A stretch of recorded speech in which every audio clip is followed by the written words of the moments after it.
Hello বন্ধুরা, আশা করি ভালোই আছেন। একটি নতুন রেসিপি নিয়ে চলে এসেছি, রসগোল্লা। এটি বাঙালির খুব প্রিয় খাবার এবং অনুষ্ঠান বাড়িতে রসগোল্লা ছাড়া একদমই চলে না। সাধারণ উপকরণ দিয়ে তৈরি করব, যা প্রত্যেকের ঘরেই আছে। 200 গ্রাম ছানা নিয়েছি, তা জল ঝরিয়ে নিয়েছি। হাফ চামচ দিব কর্নফ্লাওয়ার, 1 চামচ দিব ময়দা। এখানে কোনো বেকিং পাউডার বা বেকিং সোডা আমি ব্যবহার করছি না। এমনি এই দুটো উপকরণ দিয়েই খুব সুন্দর রসগোল্লা হবে। দেখুন, সামান্য একটু এলাচ গুঁড়ো দিয়ে দিলাম, তাতে রসগোল্লার গন্ধটা খুব সুন্দর হবে এবং খেতেও ভালো লাগবে। হাত দিয়ে চেপে চেপে এখান থেকে 10 থেকে 20 মিনিট মাখিয়ে নিতে হবে। এইভাবে করে 10 থেকে 20 মিনিট আমি মাখিয়ে নিয়েছি। ছানাটা খুব নরম এবং সফটও হয়ে গেছে এবং থালা থেকে দেখুন ছেড়ে আসছে। তখন বুঝবেন যে পারফেক্ট ছানা মাখানো হয়ে গেছে। ছানাটাকে 2 মিনিট রেস্টে রেখে দিলাম, আর ওইদিকে শিরাটা তৈরি করে নেব। 3 বাটি জল দিয়েছি, 1 বাটি চিনি। এখানে ছানা বল আকার করে নেব, ছোট ছোট করে।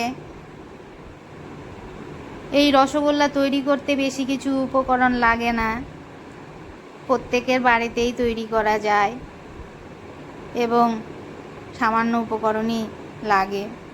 এইভাবে যদি প্রিয়জনদের খাওয়ানো হয় তবে কতই না ভালো হয়। শিরা ফুটে এসেছে, একটু নেড়ে দিলাম। এদিকে সব বলগুলো তৈরি করে ফেলেছি।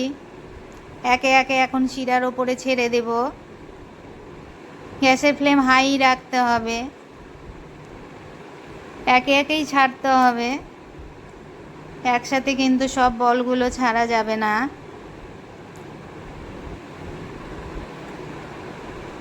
তাতে শিরাটা ঠান্ডা হয়ে যাবে আর রসগোল্লাগুলো ভালো হবে না। এইভাবে টকবক করবে আর একটা একটা করে বল ছেড়ে দিতে হবে। 5 মিনিট পরে ফিরে আসলাম। দেখুন, রসগোল্লাগুলো একটু ফুলে উঠেছে। একটু নেড়ে দিলাম।